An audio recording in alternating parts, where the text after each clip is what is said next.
తీసుకుపోయాడు నా దగ్గర కూర్చొని అన్న నా ఊరికి ఇది కావాలి అది కావాలని ప్రతిరోజు వచ్చి కొట్లాడి కరెంటు సమస్య తీర్చుకున్నాడు, నల్లల సమస్య తీర్చుకున్నాడు. గ్రామం అంతా కూడా సీసీ రోడ్లు వేసుకున్నాం, బ్రహ్మాండంగా జీబీ బిల్డింగ్ కట్టుకున్నాం, మసీదు కట్టుకున్నాం. అలా మన అదే కాకుండా ఇంకా అనేక కార్యక్రమాలు మన ప్రభుత్వం వచ్చినాకనే చేసుకున్నాం. బీసీ అంగన్వాడీ సెంటర్ అన్ని కూడా బ్రహ్మాండంగా ఎస్సీ కమ్యూనిటీలు అన్ని కట్టుకున్నాం.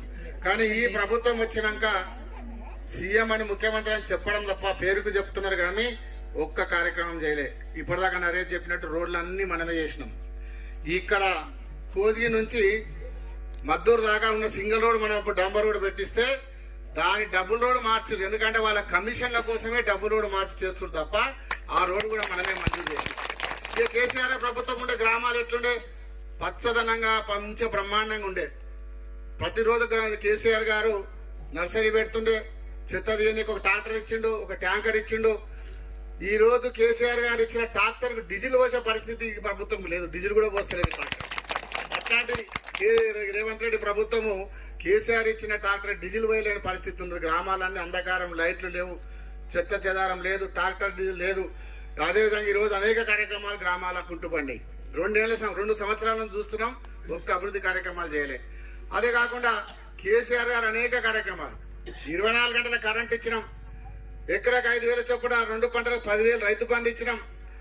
ప్రతి గుంట భూమి ఉన్న రైతుకు కూడా రైతు బీమా 5 లక్షల రూపాయలు రైతు బీమా ఇచ్చినాం, 2,000 పెన్షన్ ఇచ్చినాం. అదేవిధంగా కేసీఆర్ కిట్ ఇచ్చినాం. బ్రహ్మాండంగా కేసీఆర్ కిట్ వస్తుండే, ఆ కేసీఆర్ కిట్ రద్దు చేసినాడు. ఇప్పుడు రేవంత్ రెడ్డి వచ్చినాక కేసీఆర్ పేరు ఉన్నదని చెప్పి చాలా మంది ఇక్కడ గర్భిణీ స్త్రీలకు బ్రహ్మాండంగా ఉండేది. కేసీఆర్ కిట్ ఇస్తే పాప పుడితే 13,000 ఇచ్చేది, బాబు పుడితే 12,000 ఇచ్చి మనం డెలివరీ అయిన దాకా కారు తీసుకొచ్చి ఇంటికాడ దింపిపోయేటోళ్ళు. ఇప్పుడు దింపుతారు ఎవరైనా? ప్రభుత్వ హాస్పిటల్ పోయి మళ్ళీ ప్రైవేట్ హాస్పిటల్లో పోతున్నారు.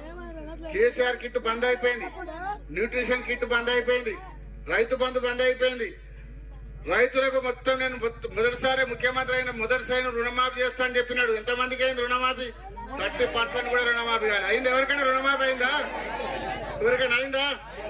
రుణమాఫీ కాలే, రైతు బంధు లేదు, రైతు బీమా లేదు, కేసీఆర్ కిట్ లేదు, తులం బంగారం లేదు, అన్ని 4,000 పెన్షన్ లేదు. మాయమాటలు చెప్పి అతను గడ్డెక్కిండు, అన్ని కూడా మాయ మోసం చేసిండు. అందుకే సర్పంచ్ ఎన్నికల్లో ఉంగరం గుర్తు మన నరేష్ది ఉంగరం గుర్తు తప్పకుండా ఇక్కడ ఉన్న 10 మంది వార్డు మెంబర్లు నరేష్ను ఉంగరం గుర్తుకేసి వార్డు మెంబర్ను బ్రహ్మాండంగా గెలిపియండి. మీరు వస్తుంటే నేను చూసిన జులుసిగా నరేష్ గెలిచిపోయినాక ఉద్యోగోత్సవ సభలాగా ఉన్నది మీకు అందరూ కూడా బ్రహ్మాండంగా వచ్చిందా. కాబట్టి అదే కాకుండా ఇప్పుడు ముఖ్యమంత్రి రేవంత్ రెడ్డి ఏం చేస్తుందంటే మన గ్రామాలు కనీసం అన్న మనం ఓటేసి ముఖ్యమంత్రిని చేసినాం.